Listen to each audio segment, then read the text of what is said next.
This 10-year-old girl is being tried as an adult. You won't believe the horrifying reason why.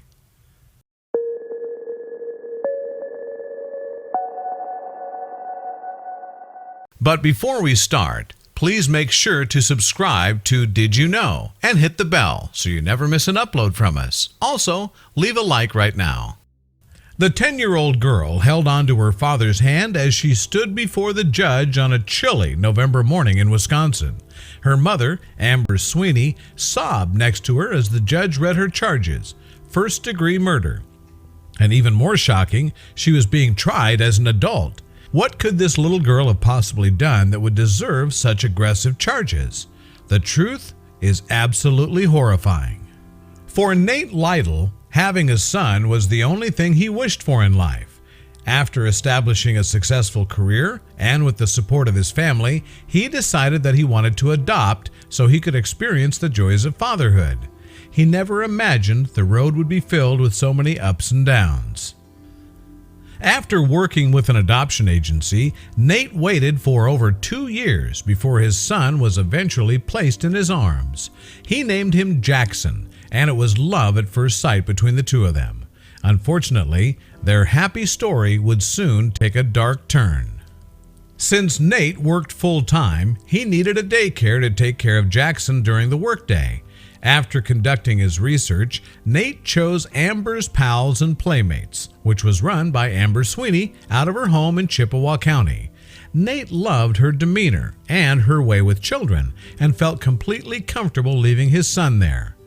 Unfortunately, Nate had no idea of the danger lurking inside Amber's home. Besides running a daycare, Amber and her husband also worked as foster parents. They had recently taken in a 10-year-old girl, name has not been released due to her age, who had come from a very rocky home.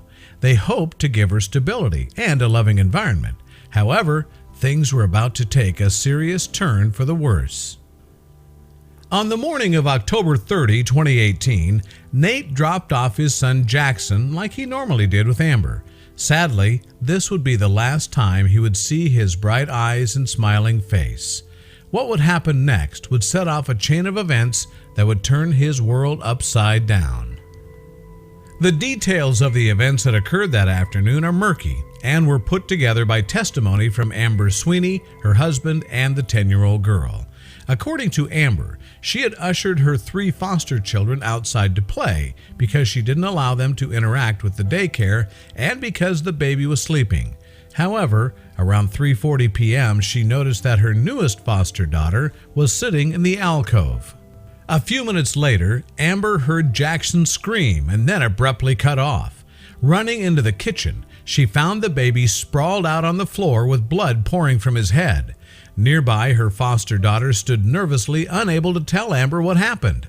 With the baby unresponsive, Amber quickly called 911. When the phone rang at his office, Nate expected to get an update from the daycare about Jackson. He never expected that he needed to rush to the hospital. According to Nate, he recalled, "They told me there had been an accident and Jackson had hurt his head. I had no idea it was as serious as it was."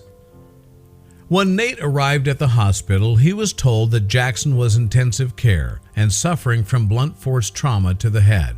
And although the 6-month-old baby was fighting for his life, the prognosis was not looking good. At this point, Nate lost it. He had waited 2 years for this little boy, and after only 6 months was about to lose him. Still holding on to a sliver of hope that his son might make it through, Nate gave permission for Jackson to be flown to the Gillette Children's Specialty Healthcare Hospital in St. Paul, Minnesota. Unfortunately, Jackson would later develop brain swelling, and after fighting for 2 days, died on November 1st. The detectives assigned to the case had many questions for the young girl who had been with Jackson at the time. She denied knowing anything at first, refusing to admit to any wrongdoing. However, something felt off about her responses, and the police knew she was keeping a secret from them. Meanwhile, Amber surrendered her daycare license and shut down operations in an effort to avoid any more legal trouble. In the coming days, the 10-year-old girl was questioned multiple times by the police. After one particularly grueling session of questioning, she finally broke down and admitted to injuring Jackson.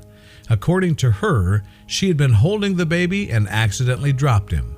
The toddler hit his head on a footstool and began to scream. The girl, scared that she would get in trouble, reacted quickly and stomped on the baby's head to make him stop crying. Sadly, this would cause severe injury to his skull and brain. Hospital and police records even verified that the baby had an imprint of a shoe on his head. She panicked and didn't know what to do and didn't want to get in trouble, and then she proceeded to stomp on the 6-month-old's head. According to the investigators assigned to the case, the girl was known to be suffering from severe emotional problems. While the details of the circumstances revolving around why she was in foster care are unclear, the fact remains that she shouldn't have been left alone with the children at the daycare. The young girl was arrested for the death of Jackson and officially charged with first-degree intentional homicide. As she stood with her parents sobbing before the judge, she was ordered to a juvenile detention center with a cash bond of $50,000 being assigned to her case. In the courtroom behind her sat Nate. His eyes never left her throughout the entire 10-minute hearing. As opposed to seeing it as a 10-year-old girl, I see it as a person who killed my son. She deserved to be in handcuffs. She's a criminal, he revealed in an interview with Inside Edition. I had sent a couple messages out to the family to let them know that Jackson's not going to make it. She's the reason my son's life was cut short.